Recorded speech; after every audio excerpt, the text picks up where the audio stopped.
찬양 감사를 드립니다. 우리가 고린도전서를 같이 살펴보고 있습니다. 고린도전서는 고린도 교회가 가지고 있던 그러한 문제들에 대해서 이제 사도 바울이 답변해주고 또 여러 가지 의문점, 질문들에 대한 목회적 답변으로 되어져 있다고 했습니다. 1장에서 6장까지의 그런 말씀에서는 고린도 교회가 가지고 있던 그러한 좀 문제들이 있었죠. 그래서 파당의 문제가 있었고요. 그래서 분열의 문제를 다루었고 또 음행의 문제, 또한 이 소송의 문제, 교인들 간의 소송의 문제입니다. 그 소송의 문제에 대해서 이제 말씀했습니다. 그리고 7장부터 이제 15장까지는 여러 가지 질문들, 신앙생활하는 데 있어서 의문이 되는 그런 부분들이 있지 않겠습니까? 그러한 이 고린도 교회에서의 그러한 의문들, 질문거리들을 사도 바울에게 질문했을 때 그것에 대한 목회적 답변이 이제 15장까지의 내용입니다. 그래서 7장에서는 이제 결혼의 문제에 대해서 그렇게 이야기를 했고요. 그리고 또 우상에게 바친 제물을 먹는 문제, 그리고 또 이제 11장부터는 공적 예배에 대해서 이야기를 하는데, 공적 예배에서 여성의 예배포 쓰는 문제, 그리고 성만찬의 문제, 또 은사에 대한 교훈을 다루었습니다. 그리고 13장에서 지난 시간에 모든 은사 위에 사랑이 지배해야 될 것들에 대해서 강조했습니다. 그리고 오늘 본문이 나오게 되고, 오늘 본문 다음에 15장에서는 부활에 대해서 이제 이 말씀해 주고 있고요. 마지막 16장에 가서 예루살렘 교회를 위한 연보, 그리고 마지막 이제 문안 인사로 이 고린도전서가 이 마쳐지게 됩니다. 그 중에서 이 오늘 본문은 이 12장부터 이어지는 공적 예배에서의 은사에 대해서 그 말씀을 이어가고 있습니다. 이 공적 예배에서 이 은사를 사용할 때 어떻게 사용해야 될지를 말씀해 주고 있는 거죠. 은사는 성령께서 주시는 그런 선물이라고 했습니다. 그런데 그 은사, 특별히 공적 예배에서 그 은사를 어떻게 사용하는 것이 바를 것인가, 그것에 대해서 이야기를 해주고 있는 거죠. 여러분, 예배 가운데서 우리도 섬기고 또 각자 다양한 모습으로 예배의 그러한 한 부분을 담당하고, 또 그래서 하나님 앞에 가장 좋은 예배를 드리는 것이 우리의 그런 모습일 텐데, 이런 공적 예배에서 우리가 가지고 있는 은사를 어떻게 사용해야 될까? 오늘 본문을 통해서 우리가 깨닫게 되기를 바랍니다. 먼저는 은사를 통해서 함께 예배드리는 성도를 유익하게 해야 합니다. 26절 말씀 다시 한번 읽어보겠습니다. 같이 26절 시작합니다. 그런즉 형제들아 어찌할까? 너희가 모일 때에 각각 찬송시도 있으며 가르치는 말씀도 있으며 계시도 있으며 방언도 있으며 통역함도 있나니 모든 것을 덕을 세우기 위하여 하라. 아멘. 지금 찬송시, 가르치는 말씀, 계시, 방언, 통역함, 너희가 모일 때 그렇게 되어 있습니다. 그러니까 예배의 그런 요소 중에 이러한 요소들이 다 있었다는 말입니다. 그런데 모든 은사를 덕을 세우기 위해서 사용하라고 말씀합니다. 이 오늘 본문 앞에는 그런 관점에서 이 방언과 예언에 대해서 길게 나옵니다. 이 14장 1절에서 19절까지 방언과 예언에 대해서 나오는데, 여러분, 이것은 12장과 연결돼서 살펴볼 수 있습니다. 12장 31절에 더욱 큰 은사를 사모하라고 했습니다. 그 내용이 오늘 본문과 이어지는 겁니다. 14장과 이어지는 겁니다. 지난 시간에 이 12장 31절에서 말하는 가장 좋은 길은 뭐라고 했습니까? 사랑이라고 했죠. 사랑. 이 가장 좋은 길이 사랑이라고 했는데 14장 1절에 보면 그 사랑 안에서 신령한 것들을 사모하되 특별히 예언을 사모하라고 합니다. 예언을 하라고 하라. 여기에서 예언은 단지 미래를 예측하는 행위가 아니라 하나님의 계시의 내용과 뜻을 명확하게 이해해서 선포하는 것을 말합니다. 그래서 이 대언, 하나님의 말씀을 대언하는 그런 것으로 이제 포함되는 그런 말씀인 거죠. 앞에서 말한 더욱 큰 은사, 여기에서는 무엇으로 제시됩니까? 예언의 은사로 제시되고 있는 겁니다. 어떤 은사에 비해서 더욱 큰 은사라고 말하는 것일까요? 고린도 교인들이 가장 가치 있게 간주했던 방언의 은사보다 예언의 은사가 더욱 큰 은사라는 의미입니다. 그 기준은 여러분 유익함이에요. 유익함. 은사의 목적이 유익하기 위해서라고 했는데, 그리고 오늘 본문에서도 모든 것을 덕을 세우기 위해서 하라고 했는데, 그런 측면에서 예언이 방언보다 더 유익하다는 말입니다. 여기서 주목할 것은 무엇이냐면 이것이 공적 예배 가운데서 이루어지는 일이라는 사실이에요. 방언이 불필요하다거나 무가치하다는 말이 아닙니다. 귀한 그런 은사입니다. 또 여러분 우리가 또 사모해야 될 그런 은사입니다. 그런데 공적 예배에서 예언이 방언보다 더 유익하다는 의미입니다. 19절까지 계속 방언과 예언을 비교하면서 예언이 더 유익한 그 이유에 대해서 말씀합니다. 방언은 하나님께 영어로 말하는 것으로 자기 자신에게 유익이 있다고 말씀합니다. 반면에 예언은 사람에게 말하는 것이에요. 다른 사람을 권면하고 위로하고 교회의 덕을 세웁니다. 방언은 다른 사람이 어떤 뜻인지 무슨 말인지 알지 못합니다.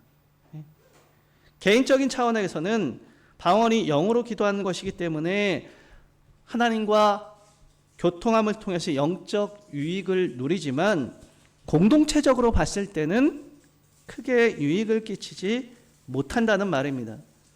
14절, 15절 이렇게 말씀합니다. 우리 14절, 15절 말씀을 같이 한번 읽어보겠습니다. 시작합니다. 내가 만일 방언으로 기도하면 나의 영이 기도하거니와 나의 마음은 열매를 맺지 못하리라. 그러면 어떻게 할까?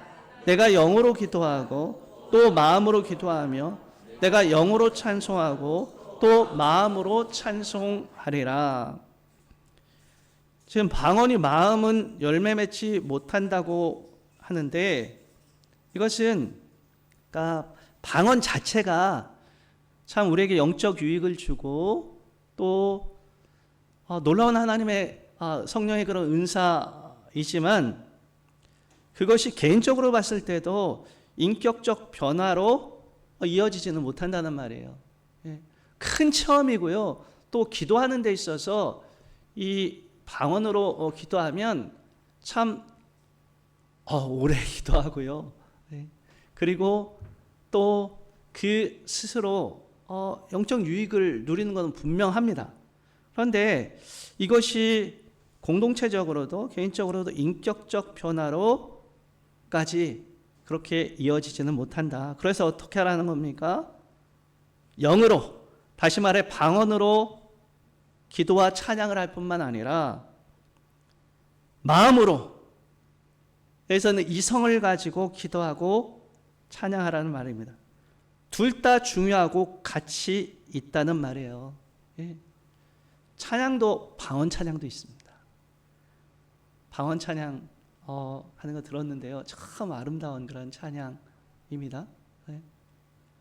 그런데 이렇게 영적으로 뭐 방언으로 하는 것도 굉장히 참 좋지만 이성을 가지고 기도하고 찬양하는 것, 그것도 영적이라는 말이에요. 예언은 알아들을 수 있는 말을 통해서 성도들을 깨닫게 하고 하나님의 뜻을 전하기에 공동체에 더 유익을 끼친다는 그러한 말입니다. 그래서 예언을 더 하라는 거죠. 여러분, 여기서 우리가 깨닫게 되는 것은 공동체 내에서, 우리 예배 자리에서 마찬가지입니다. 공동체 내에서 언어의 중요성에 대해 알 수 있습니다. 알아들을 수 있게 말해야 돼요.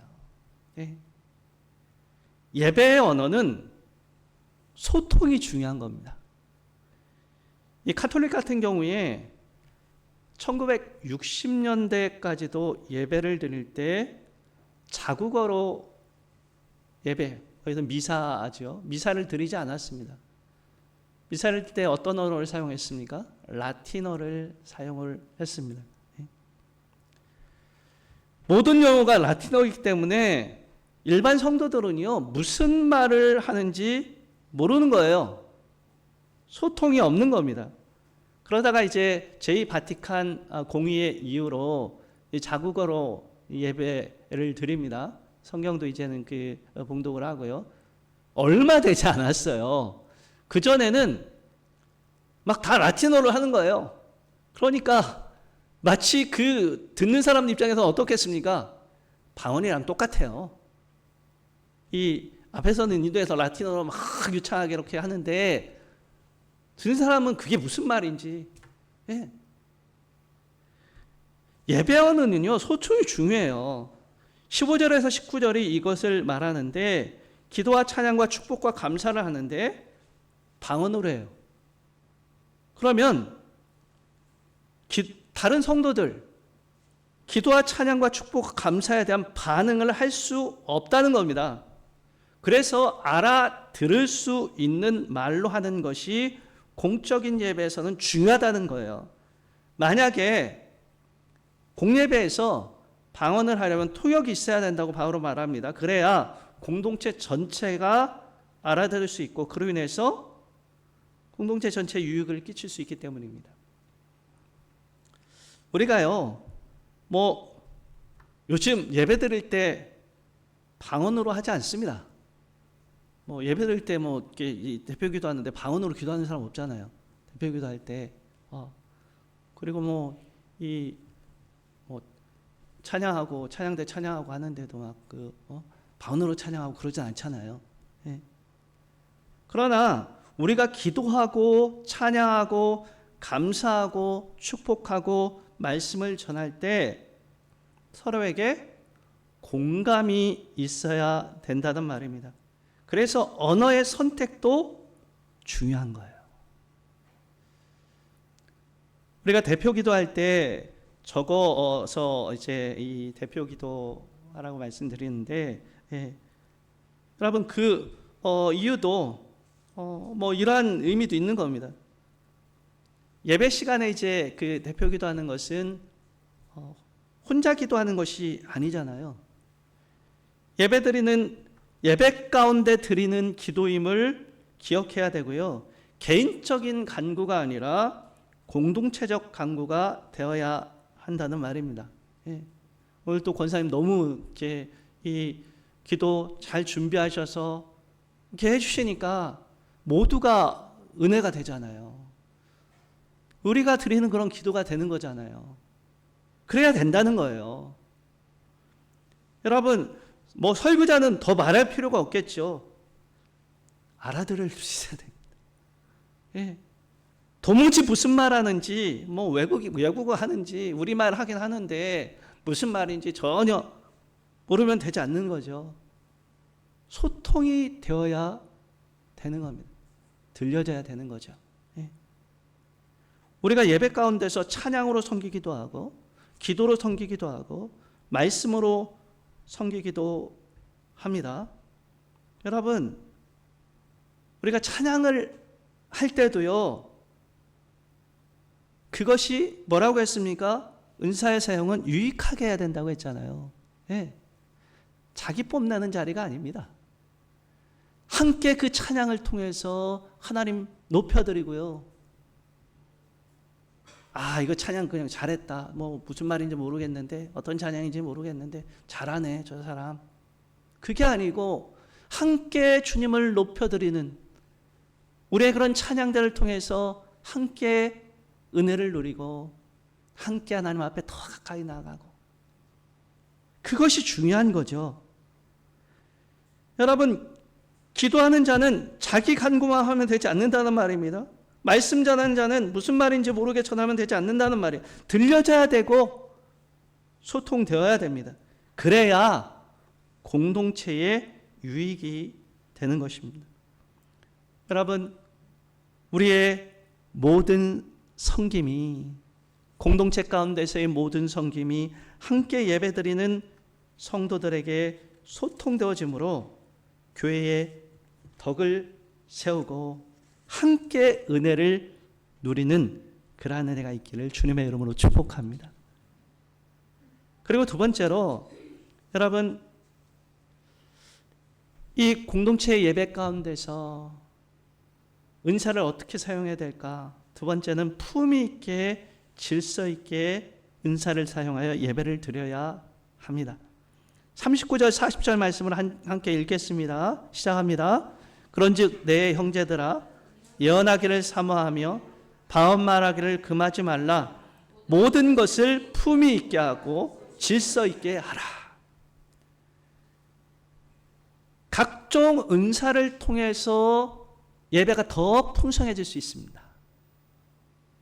여러분, 그래서 참 우리가 가지고 있는 것들을 통해서 하나님을 높여드리고 하나님께 예배드린다는 것은 굉장히 축복된 일이고 중요한 일이에요.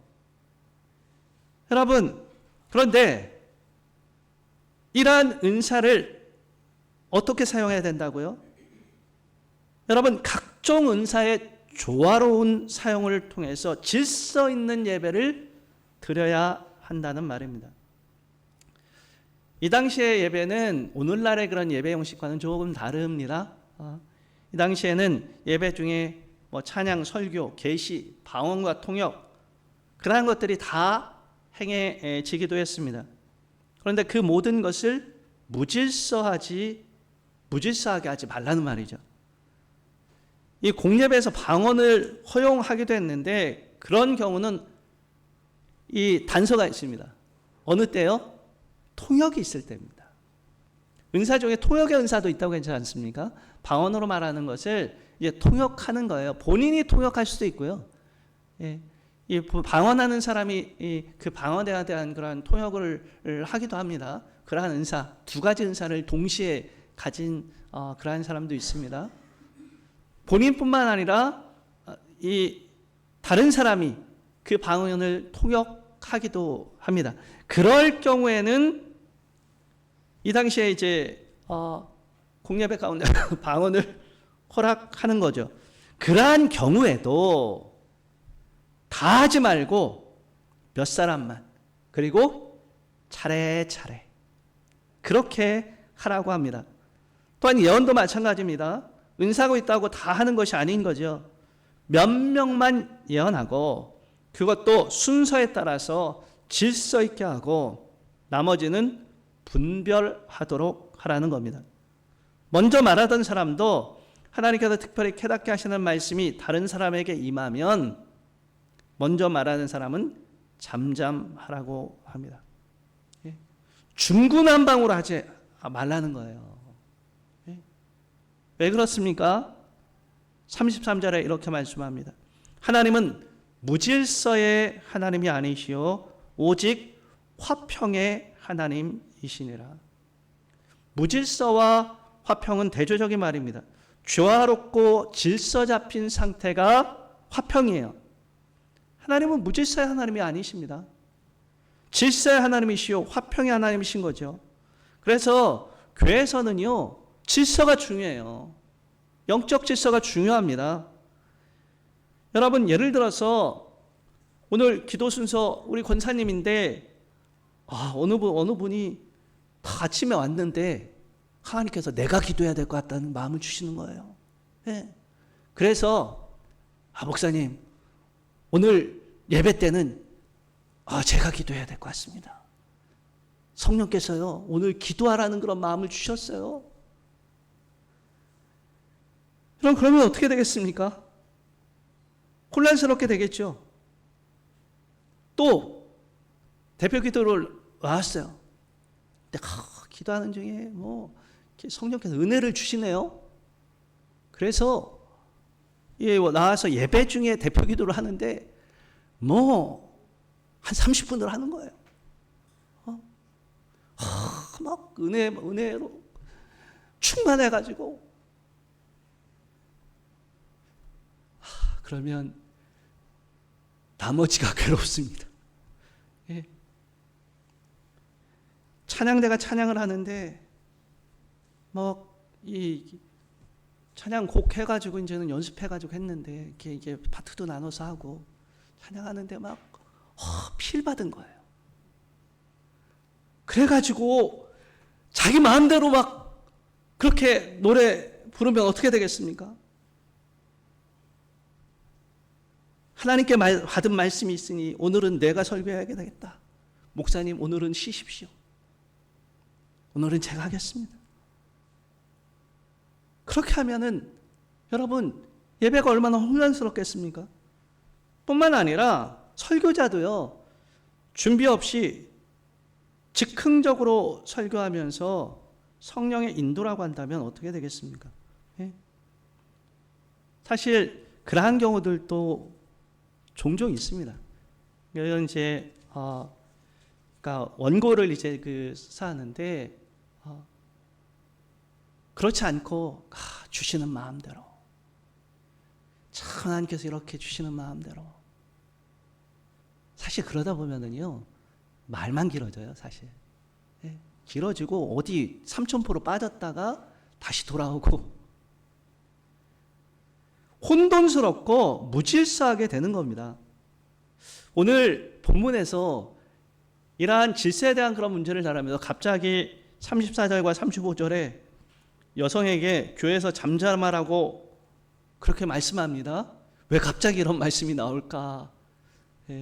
여기도 여성분들이 많이 계신데 좀 마음이 상할 수도 있습니다. 근데 이것이 갑자기 나온 그런 말씀이 아닙니다. 당시 상황과 질서와 덕의 차원에서 말씀하는 거예요. 당시 고린도 교회에는 영적 열광주의에 휩싸여서 예배를 소란스럽게 했던 여성들이 있었던 것으로 보입니다. 특히 이 남편 있는 여성들 중에서 공적 집회에서 이 사람 저 사람 특히 남편 아닌 남자들에게 계속 질문하는 거예요. 이것도 궁금하고 이것도 좀 궁금하고 좀 알려달라. 그러다 보니까 어떻게 됩니까? 예배가 소란하게 되는 겁니다. 무질서하게 되는 거예요. 결국 여성에 대한 언급도 예배에서의 질서의 차원에서 말씀하고 있는 거죠. 우리가 영적이라는 말에 오해할 때가 있습니다. 뭔가 그때그때 성령께서 주시는 마음에 따라서 하면 영적인 것으로 생각이 되어지고 막 잘 준비해가지고 뭔가 준비하고 뭔가 이제는 기록하고 그렇게 해서 하면 덜 영적인 것 같고 여러분 오히려 잘 준비하여 질서 있게 예배 드릴 때 그 예배가 영적인 예배요 은혜로운 예배가 되는 겁니다. 그래서요 여러분 예배를 섬기기 위해서 미리 잘 준비해 와야 됩니다. 시간도 그리고 단어도 잘 준비해야 돼요. 즉흥적으로 그때그때 주시는 마음을 따라서 그게 영적인 게 아닙니다. 기도하면서 하나하나 하나님 오늘의 예배를 위해서 섬겨야 되는데 어떻게 해야 될까요? 한 주간 잘 준비하면서 그럴 때 여러분 그 예배가 더욱 풍성한 예배요, 하나님께서 기쁨이 되는 예배가 될 수 있습니다. 은사는 예배를 풍성하게 하고 더욱 하나님께 깊이 나아갈 수 있는 그러한 힘이 되어줍니다. 은혜로운 찬양이 얼마나 예배를 풍성하게 합니까? 영감 있는 기도가 함께 예배를 드리는 이들에게 얼마나 큰 은혜를 줍니까? 하나님 말씀의 올바른 선포가 우리를 얼마나 하나님께로 향하게 합니까? 여러분, 우리가 다양한 은사로 예배에 봉사할 수 있게 되기를 주님의 이름으로 축복합니다. 다양한 은사를 통하여 예배 드리되 질서를 잃지 않아야 되는 거죠. 그래서 결론적으로 사도 바울은 오늘 보면 40절에 말씀하고 있는 겁니다. 모든 것을 품위 있게 하고 질서 있게 하라. 품위 있게 라고 번역됐는데 이 개역 성경에서는 적당하게 라고 번역을 했습니다. 그리고 이 단어는 어울리게 라는 뜻도 있습니다. 무슨 말입니까? 전체적인 예배를 흐트러뜨리지 않도록 전체 예배에 어우러지도록 하는 겁니다. 공적 예배는 혼자 드리는 예배가 아닙니다. 함께 어우러져서 하나님께 예배 드리는 것입니다. 함께 어우러지지 않는 무질서한 예배는 여러분 그 중심을 완전히 잃어버린 예배가 되는 것이죠. 우리의 예배가 중심 잃은 예배 되지 않게 되기를 바랍니다. 중심 잃은 예배 드리지 않고 영적 질서 가운데 우리에게 주신 은사를 통하여서 예배를 더욱 풍성하게 하는 저와 여러분이 될 수 있기를 주님의 이름으로 축복합니다. 기도하겠습니다. 우리 찬양 주보에 나와 있는 마음의 예배 찬양하고 기도하겠습니다.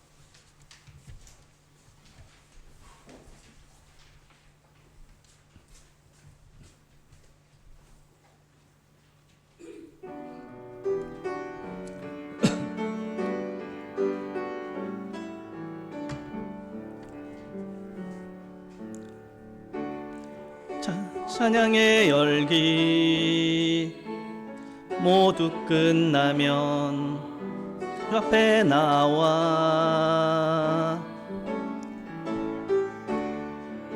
더욱 진실한 예배 드리네. 주님을 향한 노래 이상의 노래 내맘 깊은 곳에 주께서 원하신 것 화려한 음악보다 끝없는 열정보다 중심을 원하시죠.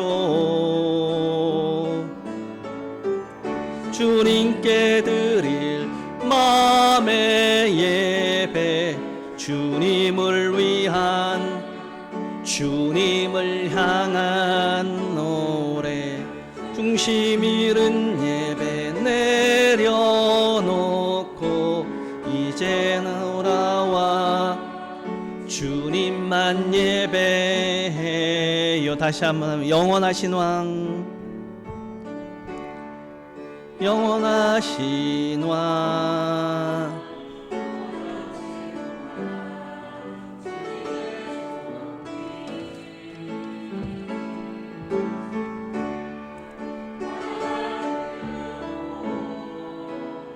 언약할 때도 내 모든 것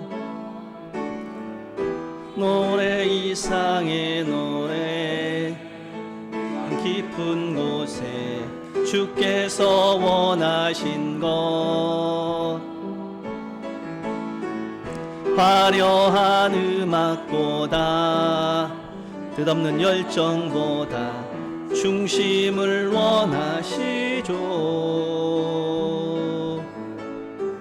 주님께 드릴 마음의 예배 주님을 위한 주님 주님을 향한 노래 중심 잃은 예배 내려놓고 이제 돌아와 주님만 예배 주님께 드릴 맘의 예배 주님께 드릴 맘의 예배 주님을 위한 주님을 향한 노래 중심 잃은 예배 내려놓고 이제 돌아와 주님만 예배해요.